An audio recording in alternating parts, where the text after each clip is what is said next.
Welcome, everyone. I'm Sue Barber, author, former IT director for a Fortune 500 company, turned executive coach, and this is the Visibility Factor podcast, where we explore how to raise your visibility and play bigger at work and in life. We'll explore key topics and welcome guests that help you shift your thinking about yourself so you can see new possibilities for your leadership. I'm on a mission to create a visibility movement for leaders to show their value and be seen for their true talent. Are you ready to take the next step towards a higher level of visibility for yourself? Let's go. Today's episode of the Visibility Factor podcast is brought to you by Amplify You, the ultimate program designed to unleash your full potential and amplify your success. Imagine having a personal coach cheering you on, guiding you through a journey of self-discovery, and helping you break free from those limiting beliefs that have been holding you back. That's exactly what Amplify You is all about. Whether you're a leader now or aspiring to be one, this program is your ticket to a more confident, empowered you. It's like having a supportive friend in your corner, encouraging you to dream big. It's about having the career success that you want and creating a life you truly deserve. Amplify You offers a unique experience to help you build the confidence to tackle any challenge life throws your way. If you're interested in learning more about the program, please visit susanmbarber.com and click on the menu item Programs. Are you ready to transform your life and your career? Let's make it happen. Hello, everyone. Welcome back to the Visibility Factor podcast. This is Sue Barber, your host. Today, we're going to talk about being bold. Now, I want to take you back to when you were young. Do you remember when you were young and you jumped and you ran all day long? You didn't question about whether you should do it. You just did it. You were bold and courageous. Somehow, we give away that gift of boldness as we grow older. We give away our power and become doubtful and fearful. It isn't one big situation that causes that to shift. It happens bit by bit over time. Someone criticizes us or tells us that we shouldn't do something because it's dangerous. So we stop. It is so sad. We listen to other people instead of trusting ourselves. What they are saying to us is that they have their own fears about whatever you may be doing, and they're scared to take the risk. They're afraid to try things, and so they try to hold us back to join them on that safer journey. When I was going through the visibility challenges back at Kraft, I created a statement that said, "I'm a bold, visible leader who transforms organizations." I definitely didn't feel bold when I wrote that down the first time, but that was the point. I knew that I had to write it down and say it out loud. I needed to be that person. I could no longer hide in the back of the room once I started writing this down and saying it to myself every day. I would need to do bold things that were 180 degrees different than what I had been doing. I had to do that for people to see me differently. I needed to prove to myself that I could be that person. So what if you created a statement for yourself that included the word bold in it? I know at first it might feel scary, but what if it changed you and how you showed up? Could it be empowering for you instead? That is how you start to shift the limiting beliefs in your head. Stepping into something that is a bit scary, out of your comfort zone, can shift you into a place of new possibilities. As the saying goes, you never know until you try. So what if you could be brave and bold enough to simply try? Just experiment with one action that is bolder than what you would normally do. So I want to give you another example. Think about the first time you ever jumped into the deep end of the pool, or maybe the shallow end if you needed to work your way up to the deep end. Some people have no fear about doing that, while others, like me, definitely did. I had to psych myself up to jump into the deep end and then get myself over to the edge of the pool as quickly as possible. It takes courage to be bold and do something that scares you. Picture yourself standing on the edge of the pool. You imagine all the potential consequences. It is the thought of what could happen to you at this point. You haven't even jumped in yet. So how could you know that those things would even happen? So let's have a little fun with this. What is something bold that you could do that is completely out of character for you? It might be jumping out of a plane, doing skydiving. It might be surfing. It might be flying out of the country, something that you've never done before. For me, it was sitting at the table with the executive team and showing them that I was a different person. What is something that no one would expect you to do? Something that is just so different that you've never done before. For me, that would have been bungee jumping in Singapore. No one would have ever expected me to do that, but I did. So think about something that no one would expect and try it. When you think of a bold person, what do you think about? How do they act? What do they do? What are words that they say? How would you describe someone who's bold? Because you assigning that name to them means you see something in them that's bold for you. What would have to shift for someone to describe you as bold? So if you change some of the things that you were doing, or if you started doing things that are out of character for you, can you see that they might think of you as bold? And the last question is, how would it feel for someone to describe you as bold? It may be uncomfortable. It may feel like, I'm feeling like an imposter. I don't feel like I'm bold at all. I feel like I'm still the same person. I want you to think about these questions and kind of put yourself in an uncomfortable place to describe those things about other people and yourself. The point is to get out of your head and into possibilities by answering these questions, especially that last one. I know that it might feel like you're an imposter, but could it also feel fun? Could it also feel exciting to be someone who's known as bold? Just explore it. You don't have to have the perfect answer here.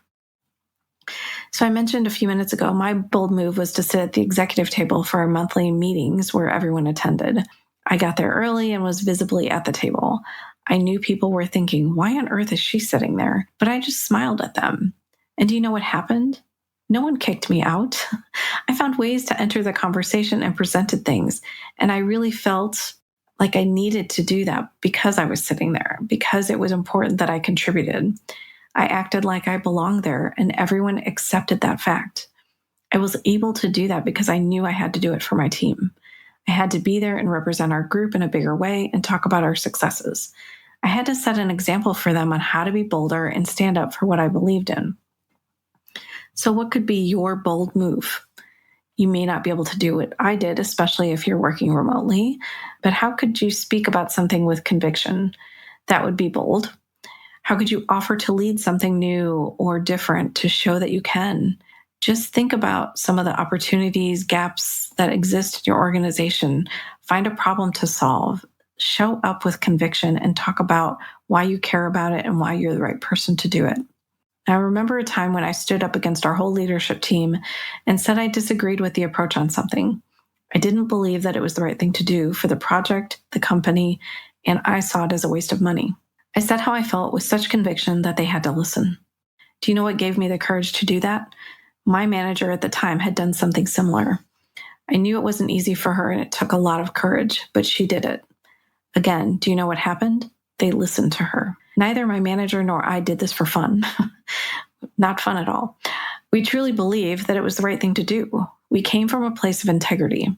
We didn't do it all the time. And so when we did do it strategically, we did it when it was necessary and they paid attention. Now, sometimes you can do that and be overruled anyway. It happens and you should know this. Sometimes you have to go along with something that is totally the opposite of what you think should happen. But sometimes you win those battles, and sometimes you have to just stand up for what you know is the right thing to do. But if you stand up for something, just know that they saw you. You stood up with conviction to state what you thought, even though everyone else disagreed.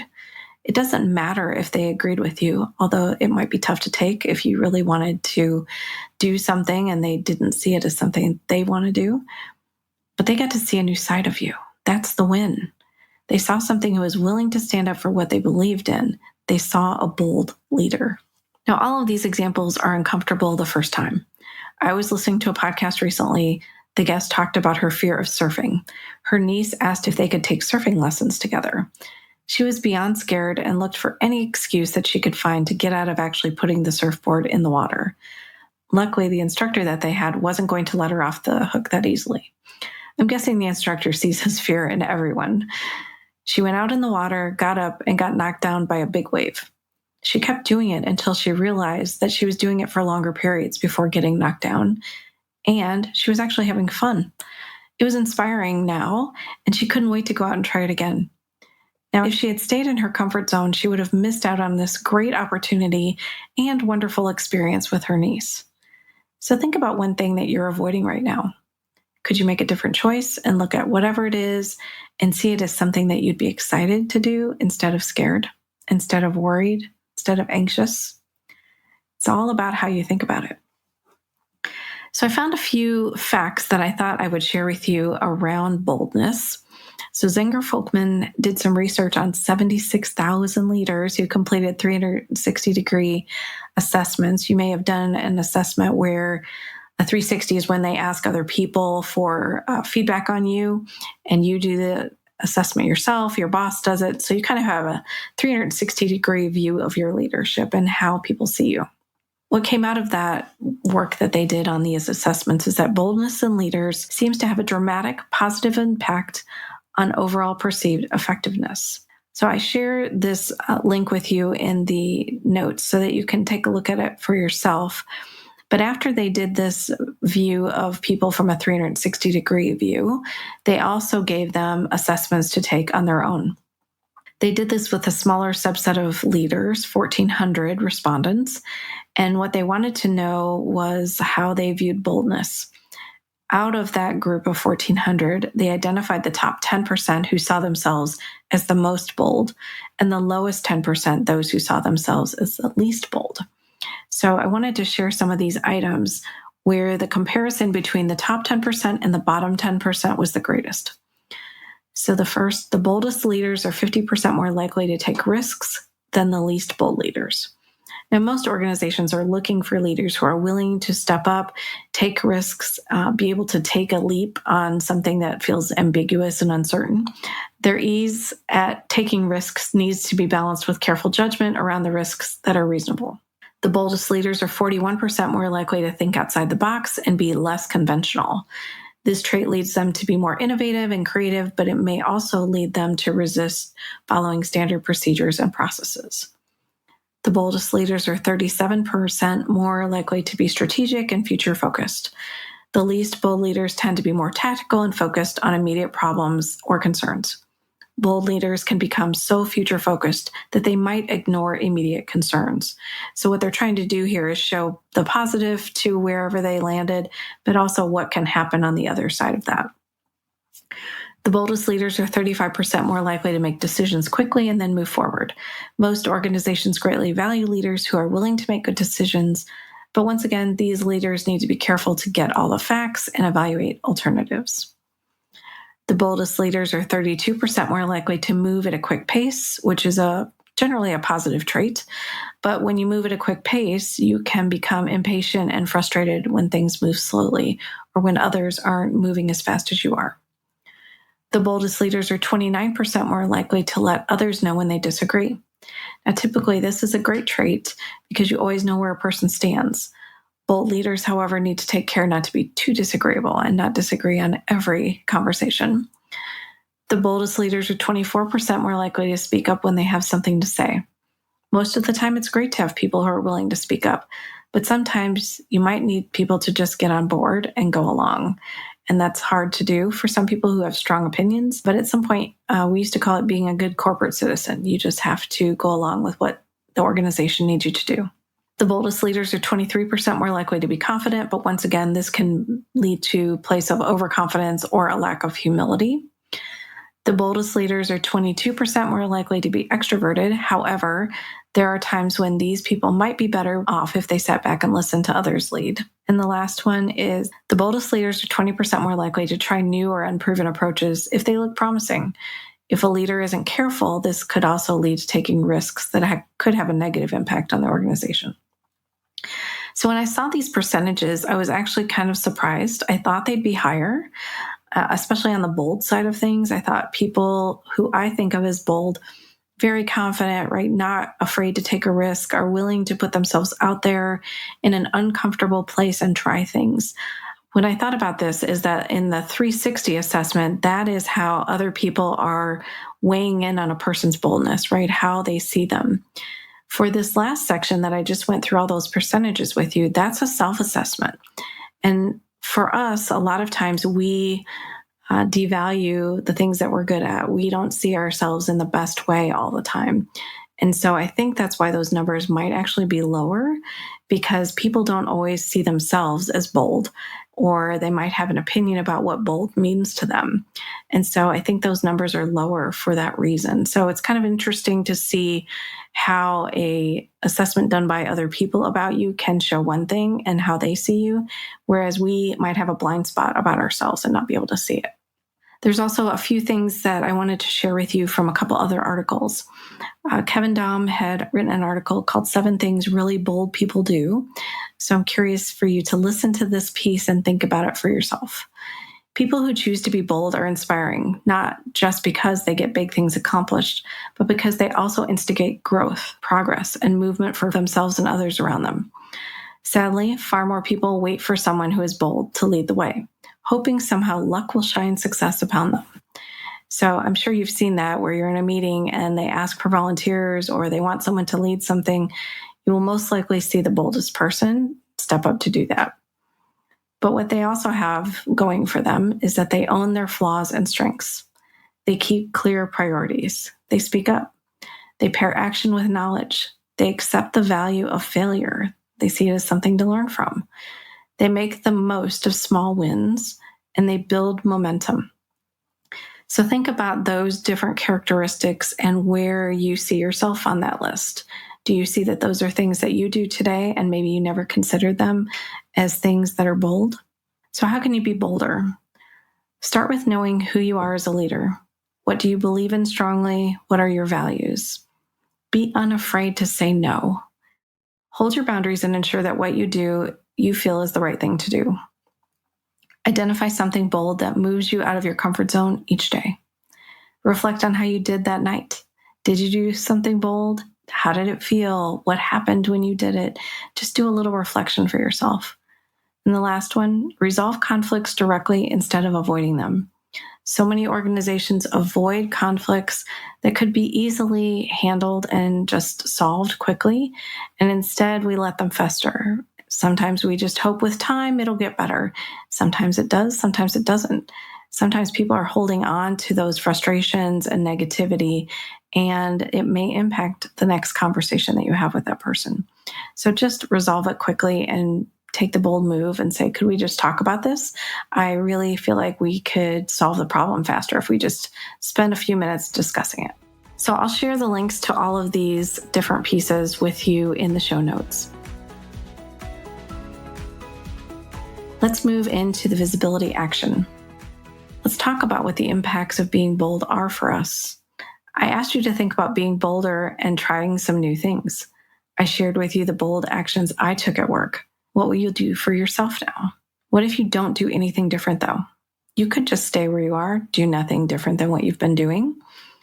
But just think about how many amazing experiences you might be missing out on because you're afraid of what could happen.